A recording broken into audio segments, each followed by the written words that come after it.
Histoire mystérieuse. Histoire mystérieuse. Histoire mystérieuse. C'est avec le pasteur Esaïe.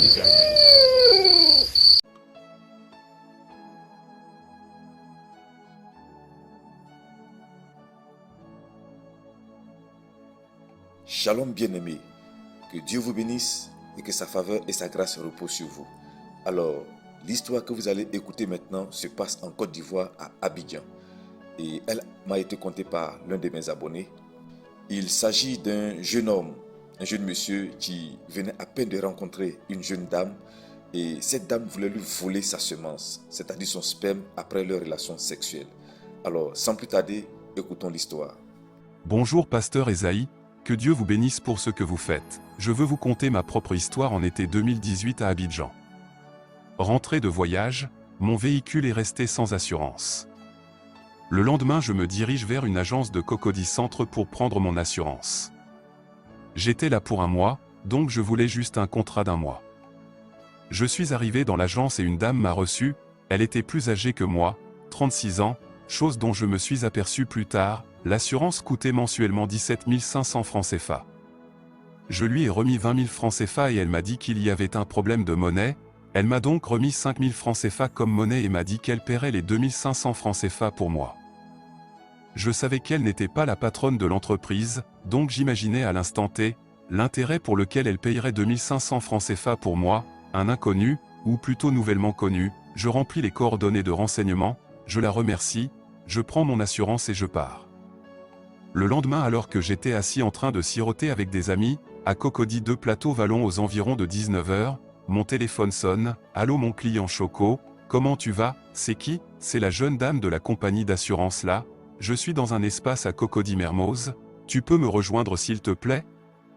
Tu as oublié un papier hier à l'agence que je veux te remettre et on pourra profiter pour prendre un pot ensemble si tu veux bien. » En tout cas, honnêtement, je n'ai pas cherché à comprendre, ça c'est dommage mais c'est mon côté euphorique vis-à-vis des femmes. J'ai donc vite fait de laisser mes amis en leur disant que je devais gérer un business et que je reviendrai.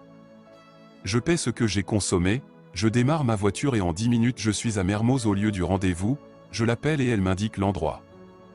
La dame va me dire qu'en fait, je n'ai rien oublié à l'agence et que c'était sa seule façon de pouvoir me faire venir, et qu'elle voulait qu'on prenne un pot ensemble afin de mieux se connaître. Elle a commandé du vin, elle a ensuite commandé 2 poulets braisés. Moi-même j'étais cabaco, étonné, et je me suis dit intérieurement, voici femme capable. Je prends une boisson gazeuse non alcoolisée parce que depuis les vallons là-bas j'étais dans la boisson alcoolisée. Je finis ma sucrerie, mais elle par contre n'avait pas encore fini sa bouteille de vin, donc je l'aide à terminer. Je veux payer la bouteille mais elle me dit non, c'est elle qui m'a appelé alors elle paie tout, je n'ai pas insisté. Pour ce qui concerne le poulet braisé, elle demande à la serveuse de faire un emporté. Et ensuite elle me demande gentiment si je pouvais la raccompagner chez elle à la maison. Je lui demande, tu résides où? Elle me dit à la Riviera Faya. Une zone que je déteste à cause des embouteillages.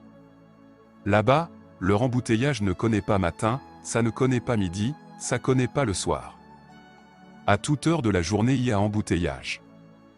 Elle prend ses poulets et on quitte Cocody Mermoz, direction la Riviera Faya.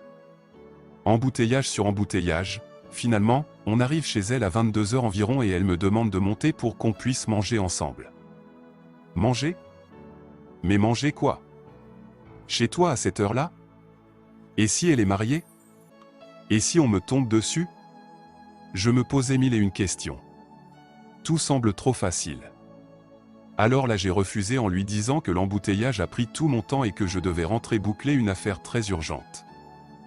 Je ne suis donc pas monté dans son appartement et je suis rentré chez moi. Le lendemain j'avais un rendez-vous avec un Libanais à Marcory billetterie zone 4 pour un business, donc pendant que je suis à Marcory et aux environs de 9 h, mon téléphone sonne, c'est la même dame qui m'appelle. « Allô mon client Choco, où es-tu?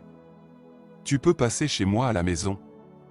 J'ai une bouteille de champagne et j'ai aussi le poulet d'hier, je voulais que nous le mangeons ensemble. » Puisqu'après le rendez-vous de Marcory je n'avais plus rien à faire, j'ai donc pris la route, un raccourci par le 3e pont Henri Conan Bédier.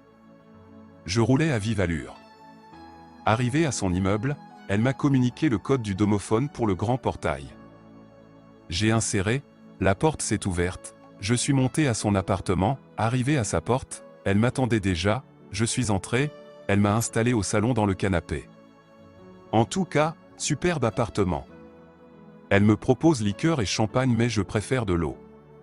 Il fait encore trop jour pour que je sois ivre au volant, je refuse aussi la nourriture également parce que j'étais très méfiant pour un début.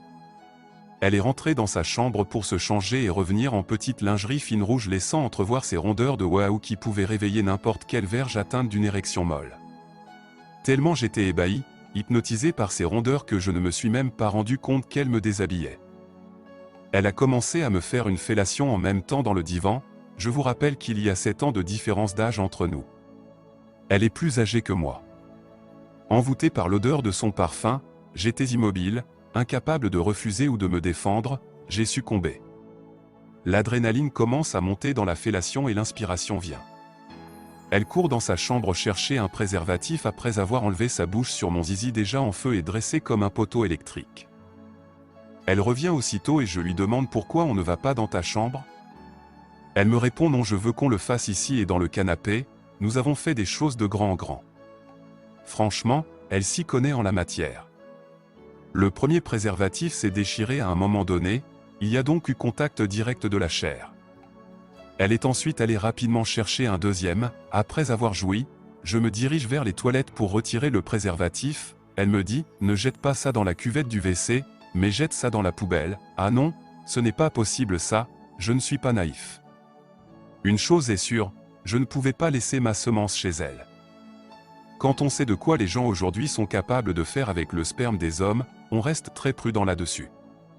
C'est quand un homme est ignorant que vous les femmes, vous pouvez le piéger pour prendre son sperme. J'ai donc attaché mon sperme dans le préservatif que j'ai emballé dans un mouchoir à papier et je l'ai mis dans ma poche. Lorsque je suis sorti de la douche, c'était comme si la dame avait un œil spirituel dans les toilettes, et elle me dit « Tu as caché ton trophée, n'est-ce pas ?» Et je lui demande « Mais comment ça ?» Et elle me répond « Mais tu as mis ça dans ta poche pourquoi ?» Et je réplique « Allons doucement, j'ai mis ça dans la cuvette et j'ai tiré la chasse d'eau. » Alors laisse-moi te fouiller, me dit-elle, à peine a-t-elle fini de parler qu'elle a déjà mis la main dans ma poche et se rendre compte que je l'ai effectivement dissimulé.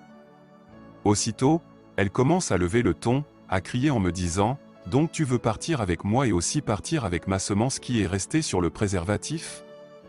Elle dit « Non, ça ne va pas se passer comme ça, jette le préservatif dans la poubelle de la douche. » Non, je réponds encore. Alors, elle me saisit par la ceinture pour me faire violence en me disant « Tu ne bouges pas ». J'étais obligé de retirer de force sa main, d'ouvrir la porte et de courir dans les escaliers pour aller jusqu'à ma voiture. Mais je vous le dis, comme elle était à moitié nue, elle ne m'a pas poursuivi, et elle criait très fort depuis sa porte « Tu as échappé belle, mais tu vas voir ce qui va t'arriver plus loin. » La dame habite au 3e étage et, quand je descendais les escaliers, une des habitantes du 2e palier ayant entendu ces cris a sorti la tête de sa porte et disait « Qui crie comme ça là-bas ?» Et j'entendis quelqu'un répondre « Ce n'est pas la sorcière du 3e là. » Je suis arrivé à ma voiture et j'ai démarré à toute vitesse et je suis parti. Sur le chemin, elle m'envoie un message pour me dire que son mari est décédé et lui a légué un héritage d'exploitation forestière. Et qu'elle l'a tué en sorcellerie pour ses biens, et que si je veux la défier, j'allais mourir. Sur le chemin de retour, j'étais stressé, je pensais à un accident. Tout d'un coup, il commença à pleuvoir. Un trou dans le bitume a déchiré le pneu de mon véhicule. Dieu merci, j'ai pu régler la panne et je suis rentré chez moi. Arrivé chez moi à la maison, j'ai jeté le préservatif dans les toilettes. 2 jours après, je tombe gravement malade puis je pars en clinique pour une consultation. Le médecin diagnostique une anémie sévère avec un taux bas de sang. Je suis hospitalisé sur le champ et ma mère vient m'assister. Je reçois 3 sérums et après avoir repris mes forces, le docteur me prescrit des sirops pour récupérer du sang. C'est après cela que j'ai bloqué le numéro de la dame en question. C'était en effet une sorcière qui voulait utiliser ma semence, mon sperme à des fins mystiques mais elle n'a pas réussi. J'ai fait ensuite mon test de VIH, et Dieu merci le test est négatif. Depuis ce jour, j'ai compris que ce n'est pas avec tout le monde on couche. Je fais ce témoignage pour éveiller les consciences des jeunes de ma génération sur le risque des rapports sexuels, en désordre avec les personnes qu'on ne connaît pas réellement. Il y a des relations sexuelles qui peuvent totalement chambouler toute votre vie, vous retirer votre étoile, votre grâce, votre richesse spirituelle.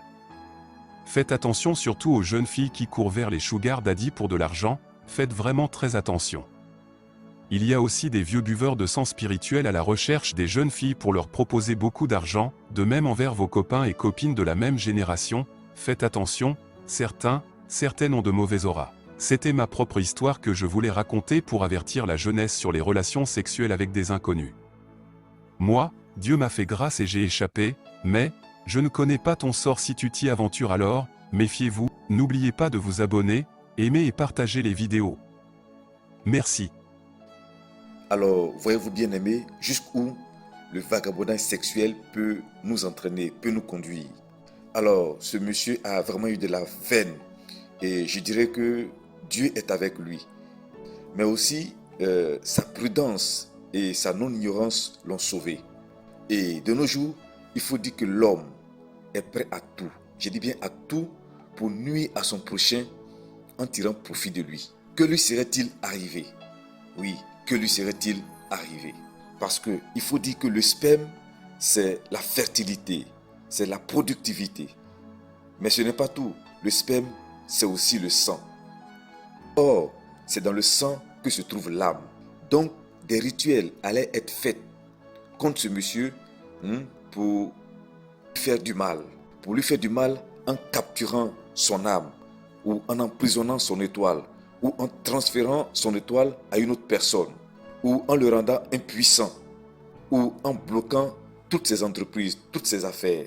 En tout cas, il est possible que beaucoup de mauvaises choses soient faites contre lui, parce qu'avec ce sperme, on peut faire beaucoup de choses. Oui, beaucoup de choses. Et sa vie n'aurait plus aucun sens.